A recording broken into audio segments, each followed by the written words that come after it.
Hey, what's up guys? It's Kristy. Welcome back. Now, if you have ever struggled with tilt or working hard or learning poker, this podcast is for you. If you've ever asked this question like, how come I keep losing, or how come I can't control my emotions, or every time I say that I'm gonna take a walk after I have a bad beat and you don't, and then you lose more and make mistakes, this video is for you. And honestly, listening to this video or podcast, what I'm about to share with you, from one of the best, most talented and successful poker players in the world, it's just costing you money. Honestly, me making this video is just like putting money in your pocket if you're a poker player. I genuinely feel that way. Today, I'm sharing with you a podcast interview that I did with Bencb. He's part of that whole group with Fedor and coming up in poker with this very scientific, analytical approach, but also a like hunger for greatness, and including in his path this commitment to high performance. And so today we're going to be talking about the other side of poker. It's like the tilt factor, your work ethic, and some of the things that may be stopping you from even improving in these areas. So if you've ever like banged your head against the wall, like why can I not improve in this video is for you. Now, I recorded this a couple of months ago and published it on my Risk Everyday podcast, which is currently on hiatus, but I really wanted to make sure that all you poker people get to listen to this incredible interview. And I also want to say that I love Razor Edge for a lot of reasons, and I actually sought them out to be an affiliate. And I hope you guys know, like, I don't sponsor hardly almost anything. And this is like one of the things that I truly believe in. And so if you listen to this interview and you decide you want to take the Masterclass or the Unchain Your Mind or the Unchained Mind course, or what's coming up now, exciting actually, is a cash game course I will have, which is like coming out, I think, when this will be published. Anyway, you can have all the discount codes in the comments. All right, guys, I hope you enjoy this. Let me know what you think, and let me know if you discovered anything during this conversation, either about your game, yourself, or an area that you want to improve. Leave it in the comments. All right, buckle up, get a tea, and prepare for a shit ton of wisdom. Bencb, welcome to my podcast. I'm so happy to have you here on the show, and actually for the second time, because we tried to record this interview and technical difficulties, and I was just thinking, this is such a great example of how the work in my mental game in poker has helped me be resilient in life. So this is just a perfect situation for this topic today. How are you? I'm great. Life is awesome, and yeah, second time. So we practiced already a little bit, and I'm pretty sure it's gonna be even better than the first shot. I'm sure of that too. So the first thing I want to start out with is, so you have released this incredible mental game course called Unchained, and I would love to start with, if you could talk a little bit about your evolution in poker and how that coincided with the evolution of the training of your own mind. Was it something that you tackled very quickly in the early parts of your poker career, or was it, out of pain, or what? How did that process go for you? When did you start really tackling this part of your poker game? I would say the first 2 to 3 years. Apart from working on your tilt, working on your A game, but that's just a very tiny fraction of the mindset. I mean, there's so much more, and what most poker players do, including me back then as well, is that you just try to suppress your tilt. It's definitely has some sort of impact, but it's not really sustainable. It's not really impacting your life. It's not really impacting your behaviors, routines, and patterns outside the poker table. So yes, it will have some impact, but not to the magnitude it could actually have when you approach it a little differently.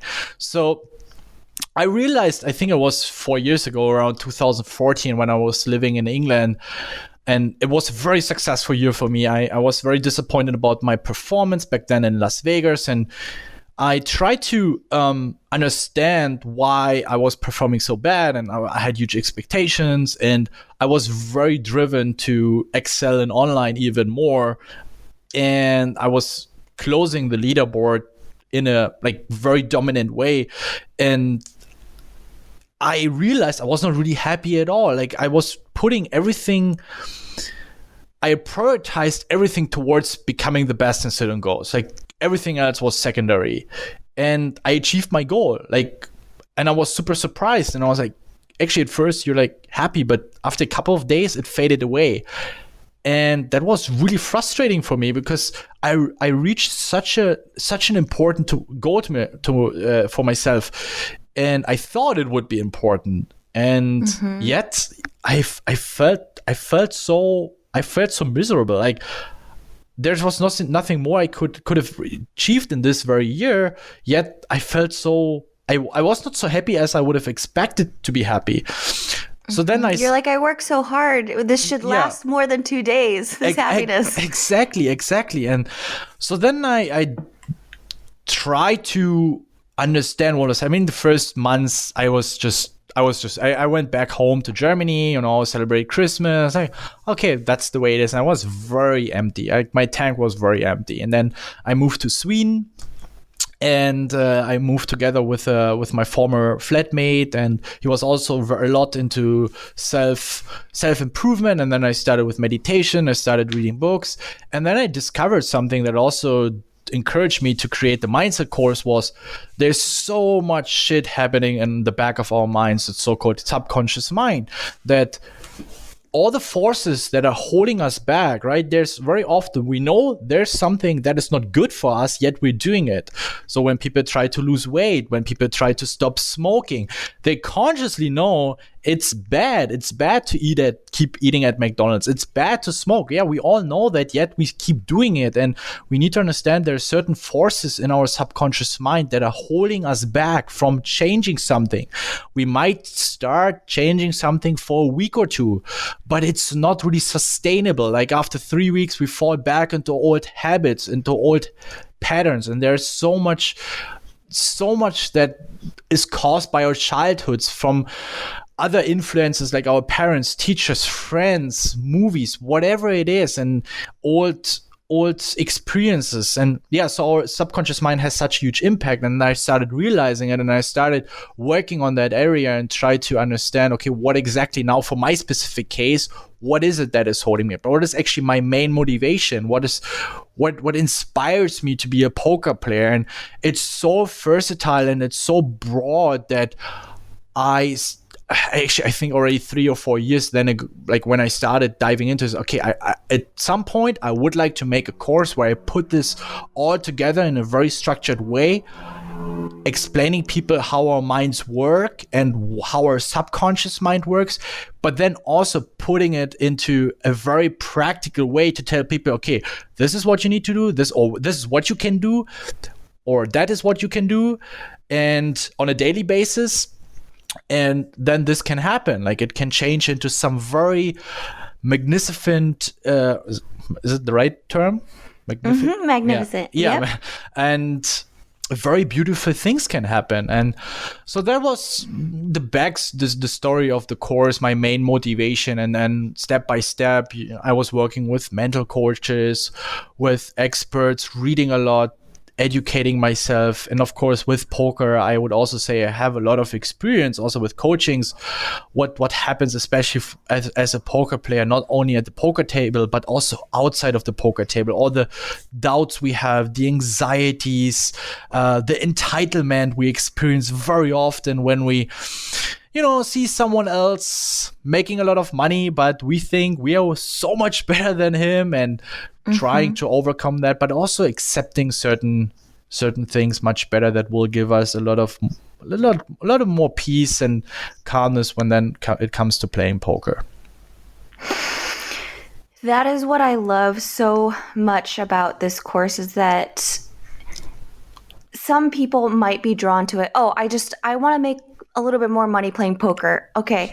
But the effect of diving into why we are the way we are, why we know the steps to success in any area of life and we don't take it. And so the results of really tackling this stuff is so far reaching. It's like down to everyday happiness or everyday joy. That's what's so incredible. And actually, sorry to interrupt you here, but before I'm going to forget this, I really want to bring up this thought, is that so many people reach out to me, and not every single, but very often it's all about, hey, Ben, I dove into poker and I actually made some money real quick, because there's luck involved. So it can even happen to someone. And even if they study a little bit, they work, they make their first 3, 4, 5K, and then they lose it super quick. Like, I'm so down, I lost it all. Like, what should I do? Like, how can I rebuild my bankroll? And I think that really correlates with the fact that you probably had the wrong motivation, or you realized, oh, actually, it's not so great to make 4 or 5K as I thought, because people so often combine happiness with making money. And once they make, and then, we all have a different definition of making a lot of money, but just a few grand, especially when you're a student, is a ton of money. For me, it was back then. And it still is, don't get me wrong. So when then people, let's say you're a student, and then suddenly you make a few grands over the course of a couple of weeks, and then you actually realize after a couple of days, you get used to it, like, oh, it's actually not that great. And then, of course, you don't draw so much importance to the money. And then what happens, like, okay, I'm going to withdraw it, I'm going to spend it here on that, I'm going to play higher stakes, because it doesn't have that importance to it anymore. And then you lose it so much quicker as you would have expected. And you're like, fuck, it's all gone, I'm broke. And I see that so often. And I would say that also then along the course, or during that, let's say, the past 2 or 3 years while I was working on it, that drove me, okay, I'm on the right way. It's like we all experience these kind of obstacles. Like, beginners have different obstacles. When you're a little more intermediate, you have certain obstacles or stuff that's holding you back. And I recognized a lot of these problems a lot of other students have when I was younger as well. So especially this kind of thing, like, I want to make money real quick. I think a lot of young poker players, or even older poker players, experience that at the beginning of their poker career. And even in the tournament masterclass, you're like, if you are looking to just like bink really quick, or this is not the path. It's not the game. No. And that's what causes tilt, is this short-term perspective, right? 100%, yeah. And uncertainty. It's very often this uncertainty. We get 3-bet 2 or 3 times, and we get so annoyed because we just don't know the right strategy, how to play against someone that's 3-bets us a lot. If we would exactly know what to do, and let's say it goes wrong, it wouldn't bother us so much. Or someone that gets tilted because he experiences or faces multiple bad beats in a row. If we know how to behave in that situation, if we would really know what to do, we wouldn't tilt as much as we actually do. It's just very often caused by inexperience and uncertainties. And of course, what happened in our past. Like, there are people that have this entitlement tilt, and also a lot of people tilt. It's not always being overly aggressive and punting your stack away. It's also very often then get scared. Some people get very passive. They're not bluffing at all. I mean, they're always afraid that, I'm going to get called anyway. I'm not going to open raise this hand because, they're going to hit a better hand on the flop anyway, and I will lose money. So they get into the other direction of this aggressive scale. Like, let's say, like, you either get very aggressive or you get very passive. Some people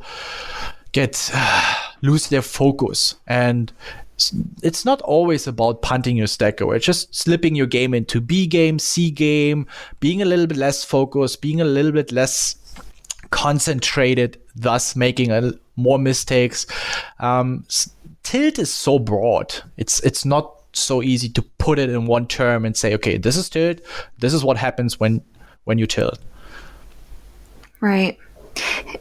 So in the beginning, you talked a little bit about the subconscious and you being inspired to dig into there, at least for yourself, when you worked so hard at becoming such a great sit and go player, and you would have expected this happiness to last longer. Yeah. And I would love to go there a little bit more because I'm sure, I mean, I can certainly relate. I mean, that's pretty much how my whole life has been before diving into personal development is what is the next achievement I can do? And okay, that's done. Now it's got to be something else. And then hurrying and trying to do the next thing. Previously, I had worked on my own tilt in such the just all on the surface ways, like, oh, I see I'm upset. I should take some deep breaths at the poker table, which is great. Those are totally great things to do. But I had no idea what was happening under the surface. So could you talk a little bit more about the subconscious? And I know you give some great examples, and even the one where you're talking about getting 3-bet and you freak out, like what's happening under the subconscious, and just kind of like scratch at the surface of that a little bit more.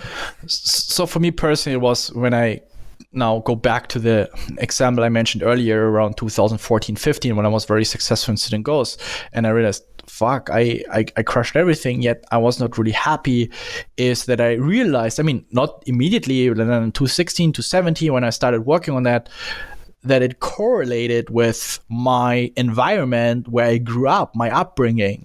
I used to play semi-professionally football. I then went into esports. I started kickboxing. So always a very competitive environment. Also, my parents, especially my dad, also with poker, quite supportive. I think I was very lucky compared to other families where parents are very negative, declining the path of becoming a poker player. But when it comes to my upbringing, it was always, okay, you got to be working hard. You got to be better than the others. So it was very supportive. I wouldn't say it was toxic, but it was still, there was not really paid any attention towards resting. Okay, sometimes it's okay to lose. Sometimes it's okay to make mistakes and to learn from it.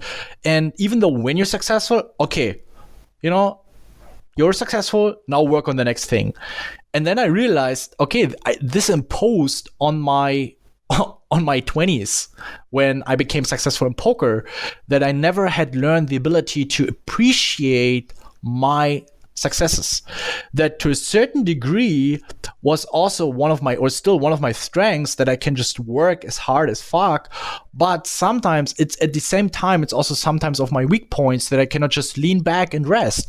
Today, and remember we talked about that in our first podcast that unfortunately was not recorded, that today I can also lean back and just spend a weekend with friends and my girlfriend and family, just rest, also have a cheat meal and appreciate those things as well. But it took me a while. But the first thing was to understand, okay, that's how it works.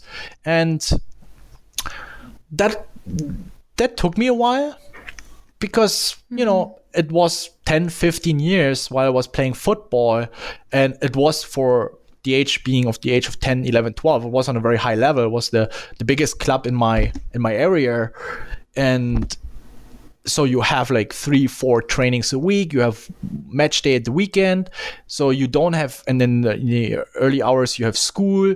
So it was always competitive. It was not like, of course sometimes I met friends, but most of the time I was practicing, and then even at home I was practicing because I wanted to be the best. And my dad was also pushing me a lot, like, hey, you know, if you want to become the best, you have to also practice on your own. Like, you have to do more than the others.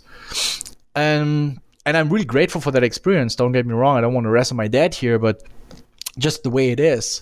And it shaped me in the way that also made it possible for me to work really hard on my poker game and become really good at it.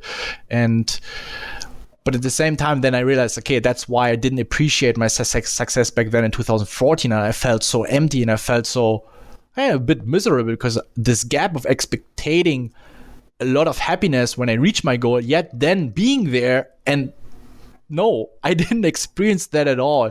It caused a lot of miserable emotions within, and then I started trying to discover why is it like this. In the course, you talk about the difference between inspiration and desperation, and I'm curious,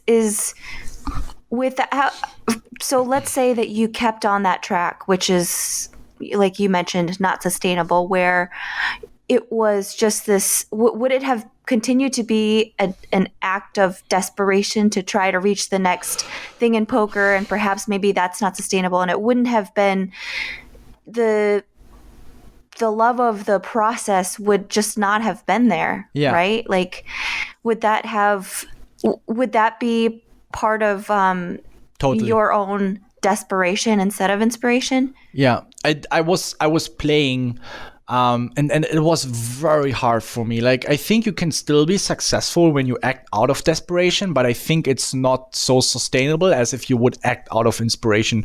It's much easier to get up again. It's much easier to overcome obstacles and hardship.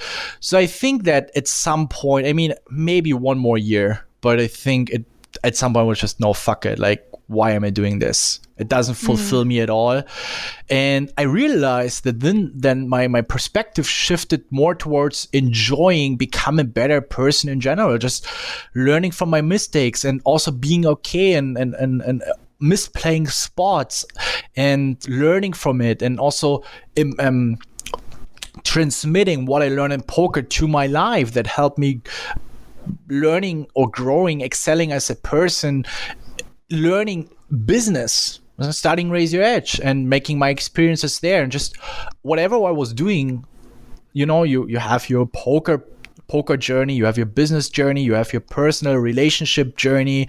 Even when you started diet, like, everything that you start a journey, you will do things wrong, and you just, you learn from it. And that was a complete new perspective. Before that was, I do a mistake. No, that's not okay. You got to work on that. Of course I was working on it, but I was not appreciating those mistakes as that's not how it's supposed to be. You should do it next time differently. And also, that's doing mistakes can be something positive. So everything was about just winning, destroying, winning, and doing the next, winning in the next thing, winning in the next thing, and which definitely was also to a certain degree a strength, I would say. It was so much easier for me to be home and just grinding and skipping a party and not going on a birthday party. But at the end of the day, like, maybe a year more or 6 months more, or maybe even 2 years, but it would have for sure not being sustainable at all.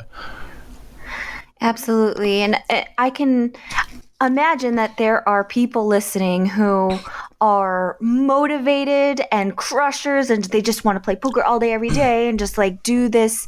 And I think we mentioned before, like, that's okay if you want to, for the next few months, just focus on this. You got time to do it, and that's what you want to prioritize.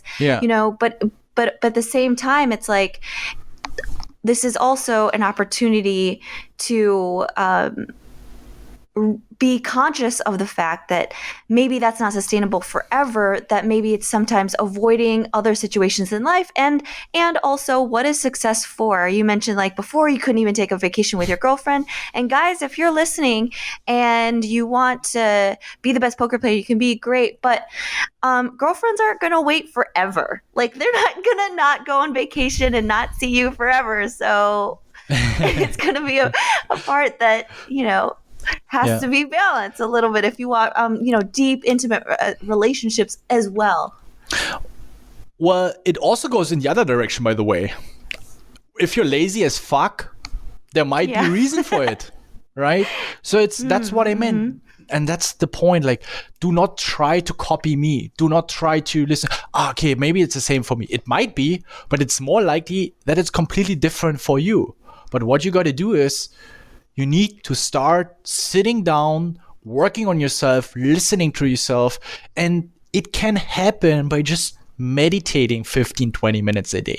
When you shut the fuck up and you just listen to yourself, sometimes the answers will come up and you start realizing, actually, and the funny thing is you literally start remembering very precise moments in your career, not in your career, sorry, in your upbringing that might cause the forces that are holding you back today.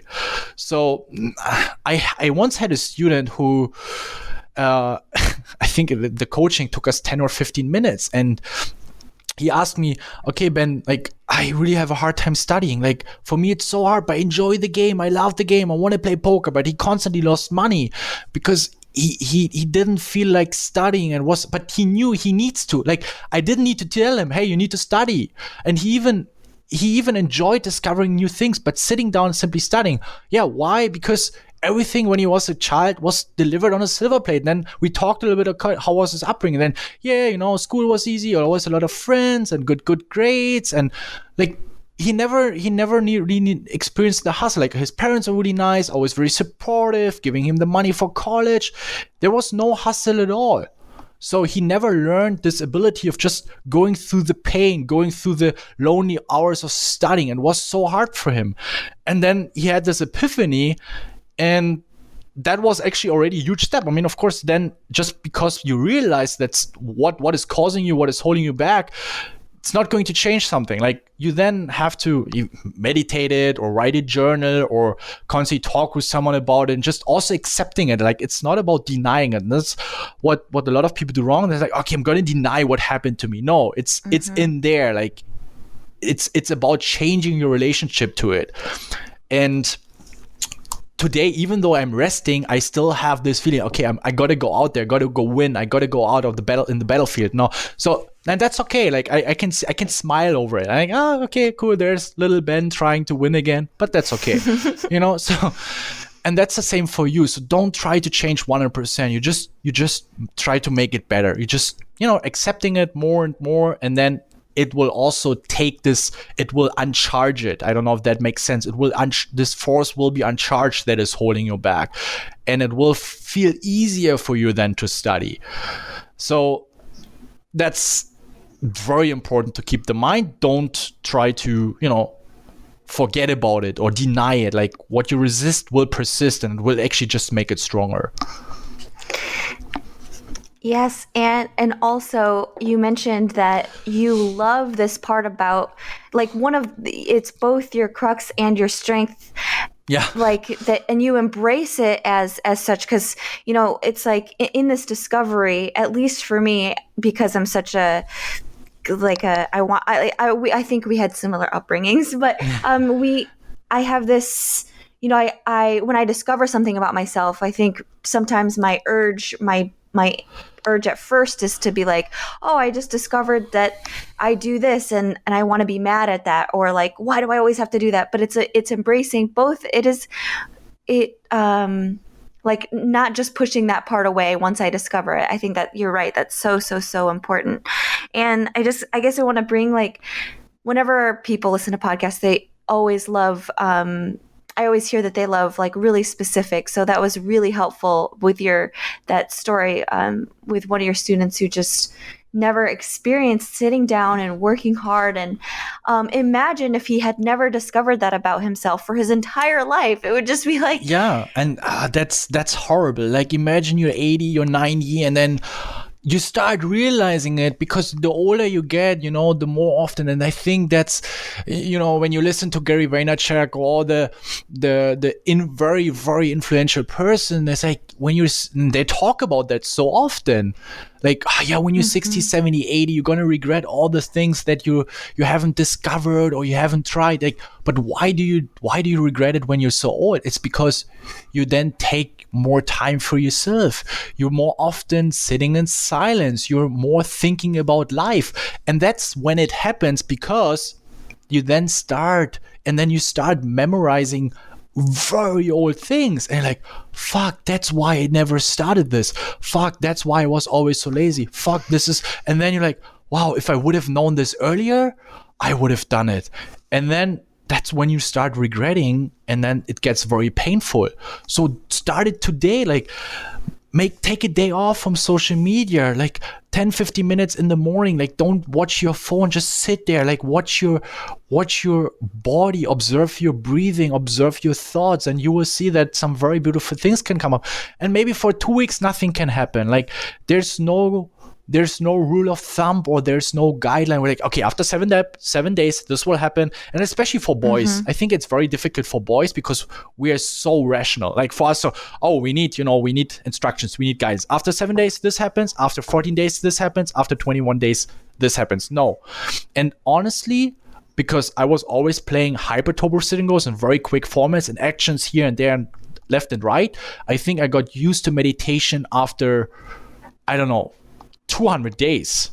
Like, it took me so long. And this is such a false misunderstanding. I don't even make sense. So it's a misconception where people, I think it's also taught a lot of YouTube. On average, it takes 30 days to get used to it. No. Or 60 days. No. Like, it takes from 15 days to 300 days. It's somewhere in that range. It depends where you come from. It depends on your upbringing. It depends on how you roll. So it can take so long. I think especially for poker players, and that's why when you, for example, check our Discord, I started meditation, it's so hard for me. I'm doing it now for 3, 4, 5 weeks. I'm still not used to it. Yeah, because as a poker player, it's constantly action left and right. You have such a fast life. And then once you sit down, it's so much harder for you to get used to that silence and just not doing anything, just this pure peace. And that's what you need to understand. You probably need even longer than someone that has a quote unquote normal job, who doesn't have so much action. Who just mostly sits in front of his screen and reads documents or sends emails. So, and that's why it's also so hard as a poker player to unwind. You finish your session, just sitting down in silence. It's so much harder than when you do it when let's say you read a book or you pursue your normal job. Like, it's so much easier to unwind. Here, chips here, betting there, raising here, calling there, action, big pot, big money, losing money. It's so much harder for us, I think, as a poker player, to get used to something like meditation. So give it time. And I think it's, even though if you go these 60 days and you're still not used to it, go for 90 days, go for 120 days. At some point, it will happen. Like, that's for guarantee. It will happen that you get used to it. I mean, still, there will be days where it will feel much harder for you to just sit down, because there's so much happening in your brain. You want to do that and all these thoughts that arise, but it will feel easier. Like, for you, it will get... you feel more comfortable doing meditation. And the biggest impact was for me, when I realized I got used to it, when I stopped doing it for 1 or 2 days, I was missing something. And this is some sort of indicator for myself that, okay, actually a habit has been built. And when I started missing something, so for example, I'm taking cold showers, and now if I wouldn't take a cold shower in the morning, I feel horrible. Like, there was not a single day in the past 2 years when I didn't take a cold shower in the morning when I had a working day. Sometimes when I take a day off, when I don't need to work, I don't take a cold shower. I just want to chill, I want to feel cozy. But when I work, I can't. I would feel really bad. And of course, like, it took some time to get used to it. If I, for example, change my nutrition diet, it just takes me 7 days, 14 days to get used to it, because I am doing it now for a very long time. Such a thing like meditation, it took me more than 200 days to get used to it. So don't be this very rational, logical, like setting milestones. Okay, after 30 days, I need to get used to it, or 60 days because YouTube videos say so. That's bullshit. You mentioned that, the cold showers, the working out and nutrition. Can you tell us a little bit about your own habits and the way that you've built your life? Not just the mental game. It's like this, you've built your life in a way that you are ready to handle pretty much anything poker throws at you. For me, it's about 3 areas that really touch for me personally what I need for my daily life. That is nutrition, that is willpower, and that's my mind slash, my soul slash spiritual area. I'm missing an overall term for that. So when I get up, I usually journal for like 3, 4, 5 minutes. What do I want in this day? What am I appreciating? I then very often I do my exercise in the afternoon. So usually it's get up, then I take a cold shower, which of course practice my willpower. It puts my willpower in the right shape to attack the day. And then usually I have a juice. Like I always make the same juice. Orange juice, lemon, ginger, turmeric, red pepper, black pepper, and apple, and then something green like spinach or kale or celery, and then I blend it and I have like I do something for my health, and then I'm ready to go for the day. Sometimes when I'm not practicing I have a kickbox trainer, I have a Krav Maga trainer. I do kickboxing twice a week. I do Krav Maga once a week, and then once or twice I work out from home. I do a workout in the morning as well. But that's usually my routine. And then after the juice, I have meditation. So I really try to cover. Takes me an hour and a half. I'm usually a very slow person in the morning. Like I need some time to get into shape. And for some, it's totally fine. Like if you think, oh, you don't need so much, then just get up, take a cold shower and start your day. Maybe meditate later, or have you something healthy later. It really depends. Some people need breakfast. I don't need it.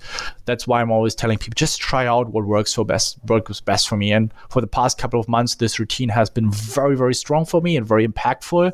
And it might change. I'm always trying to, try out new things and see if it works better. I was doing the Wim Hof method for a couple of weeks, but this just turned out to me to take too much time. I think sometimes even takes up to 1 hour just to do the breathing, the stretching, and the cold shower. So I shortened it a bit to just taking the cold showers. At the end, you got to try out and then see what works best for you. Absolutely. Wow. So, man, when we talked the first time, we talked about how you're like, oh, sometimes I'm lazy, and when I hear this routine, and I'm sure people, they hear this routine like, what, Bencb can be lazy? I would just love if they could, because I just love that part of the podcast last time. If you could talk a little bit about what that means to you. Can be waking up, start the day with watching a movie. It can be starting usually I have a cheat day once a week, once every 2 weeks. I order donuts and I start the day with eating a couple of donuts, getting up. Donuts is your thing. Having a warm shower, and then maybe watching something, meeting with a friend, having a nice lunch, or just staying home, playing video games. I come from esports, and Raise Your Edge also now is getting into esports. So of course I am having some touch with esports. Can be, just the normal stuff. It's nothing so much different from most people, I would say. I definitely enjoy watching movies. I enjoy playing video games. I meet friends, going out for dinners, just having a good time, just, relaxing. I love going to saunas, having spas. Is it spas or spa? I think it's spa in English, right? Having a spa and getting a massage, just taking care of my body. Yeah. I love it. What about you? I love it. Oh, man. All the things that you mentioned, honestly, I was like, donuts? Oh, man, me and Ben, we could get down on some donuts. But the spa is my favorite.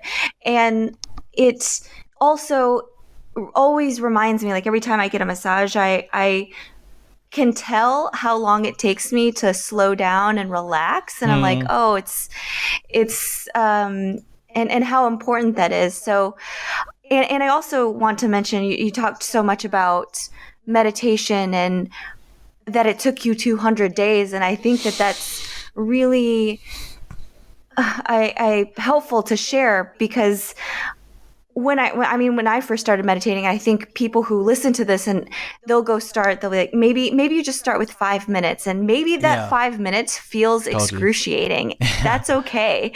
And if you could think about that also, and man, what is going on underneath the surface? Because we mentioned a lot about the subconscious, like what's going on underneath the surface that has you feel so uncomfortable for 5 minutes. Like that's the beauty that sitting silent can teach you over time, and what's running under the surface when you're playing, and that tilt or whatever it is that stops you from having the diet right or changing something. And I just think you're doing such important work and using poker as the avenue to do it. And but it just reaches so far past poker, and I just think it's so wonderful. And we've talked about so many things. Is there anything that you would like to make sure we get in there, or anything else that you want to say for those who are listening before we wrap it up?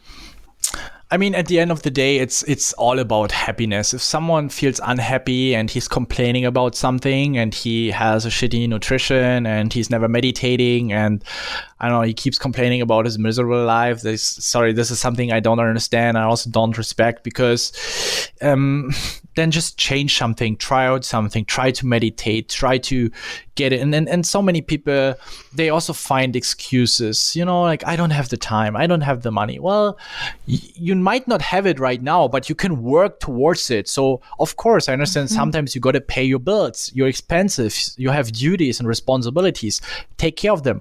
Cut out 1 hour of watching TV in the evening. Cut out 2 hours of going to a baseball game on Saturday to maybe work on your on a side project, or to change your nutrition to get your body in shape. And then once this is done, after a couple of weeks or months, then work on something else. So I understand that people sometimes have obligations and full-time jobs.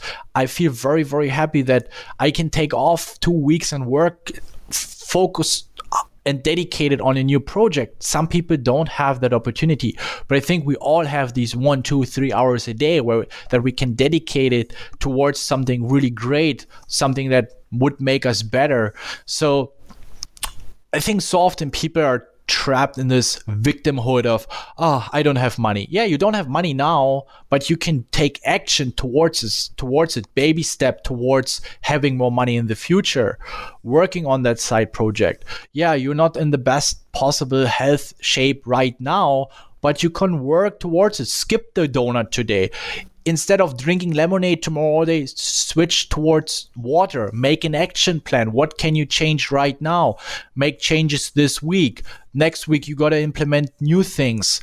But that's something where people are just too lazy, and it's so easy to complain to, hold others responsible.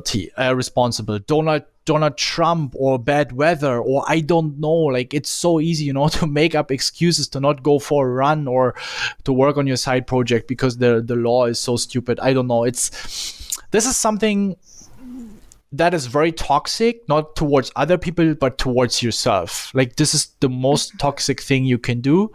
If you're happy and you eat donuts every day, that's great. Like, at the end of the day, it comes to your happiness. Like, if you're okay with your normal job and small income, and you're the happiest person in the world, you have a great family, and you watch TV shows every day, that's great. Like, I would never say anything. I would like to have a talk with you how you can be so happy and be so and be so grounded. I would love to talk to you and share your story, or listen to your story, why you can be so happy and not having bigger goals in your life. And like, that's great. Like, this inspires me. But someone that, let's say, has a similar life and complains why he's not making 10 grand, 20 grand, 30 grand a month, and like, oh no, I don't want to listen. I don't want to waste my time with you.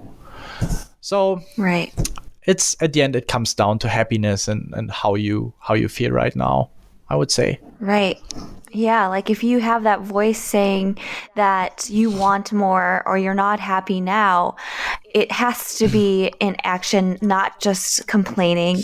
But everybody's happiness is different. I love that. And this action is... Oh, sorry. Go ahead. No, go ahead. And this action doesn't cost you any money. You just got to sit down, take a pencil and a paper and write it down. Like, try to figure out, do it 1 hour today, another hour tomorrow, 10 minutes on Wednesday. You probably won't find it out today, but you got to start trying to find out what you want in life. And this will not happen when you are occupied on social media. So you need the silence. You need just you and something like, or nothing, just meditating, thinking about it. But very often it helps a lot to write it down. What do you want in life? Write it down explicitly. And then you will start figuring out what you actually want, and keep a journal, because sometimes it also changes along the years what we want in life. And you don't need to spend any money for that. Like, so many people, I need this course, I need this, magic pill for a couple of $100 that will show me the way. No, you don't need that. You just need you and yourself and something where you can write it down. You can write it in OneNote or on your computer, or whoever knows. Yeah, I'm so glad you mentioned that, because you talked about so many ways people can just get started, which is journaling and meditation and just starting there. And then you have Unchained, this very in-depth, amazing course. So before we wrap up, could you just tell us, like, who is this course really for? Like, how would you know if you're ready for it? I think, first of all, and probably a lot of people who are into marketing are probably going to think whether I'm stupid, but the point is, as I said, I truly believe that at the beginning, to really make an impact, just start it on your own. Just start to meditate and start to listen to yourself and write it down. But of course, sometimes there's so strong forces that are holding us back, and you're ready to change something. You're ready to drop off the glasses you have been seeing the world through, your paradigms, beliefs, to drop all of them, to learn something entirely new about yourself and what you want, to really dig deep into your subconscious mind to discover the forces that are holding you back. Then I think the course is the right thing for you. But maybe first try it on your own, and also teaching that with the Eternal Masterclass and every course, like, first try it on your own. You don't necessarily need to spend money on that. But of course, if you really want to become, or you really have huge problems and you don't really know why, I think the course is definitely going to help you out a lot. I love it. You're like, I don't know if people would say this in marketing, but here's the thing. And that's that I just want to acknowledge you, because that is one of the things I love most about you, is you are so just about the bigger picture of helping people. And you're not bullshit. You're just like, this is what I think, and I just want to acknowledge and appreciate that about you. Well, if you could listen to our business meetings sometimes, and we have me, the content producer, and then of course we have people that, are social media managers or marketeers, and then I share my vision and then my approach. They're like, Ben, you're an idiot. But it's the thing is, and I'm so grateful for that position. Of course, I want to get my message out. I want everybody, as many people, to buy my course, because I know it's good content, it provides good value. But on the other side, I also want to make aware of people that very often you don't even need to spend $1 at all. So now people are like, but why do you charge so much? Because I know it can make an impact, and we have been putting a lot of work into that.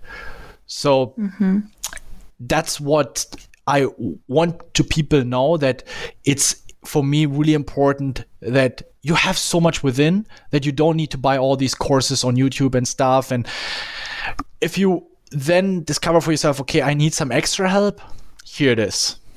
And that can help you. It's that easy. You set it up in a way that it and you speak about it, that you want people to take it out of inspired action than desperate action. Like, this will be just like an answer. I don't want people to buy it because I'm going to watch it and then I'm going to change. No, then just please don't buy it. Like, I don't want your money. Just then spend it on something else. Go on a nice dinner with your family, or I don't know, make your grandma a nice present, or your son. Then the money is way better invested than in the course, because I really want that it has a long-lasting impact on your journey, on your personality, or in your goals, whatever you want to achieve. Right. And if you're ready to put in the work, it's there for you. Exactly. I love it. All right. And also shout out to Raj for setting this up. You know, you mentioned your team, and I wanted to give him a shout out because he's amazing. Yeah. All right. Thank you so much, Ben. You're incredible. I so appreciate you. And I will have all the links somewhere in the comments of the show notes about where to find you and online and the courses. So thank you so much. I appreciate the opportunity to be here. I love talking about this. I hope it will help some people. And looking forward to eventually soon have another podcast with you.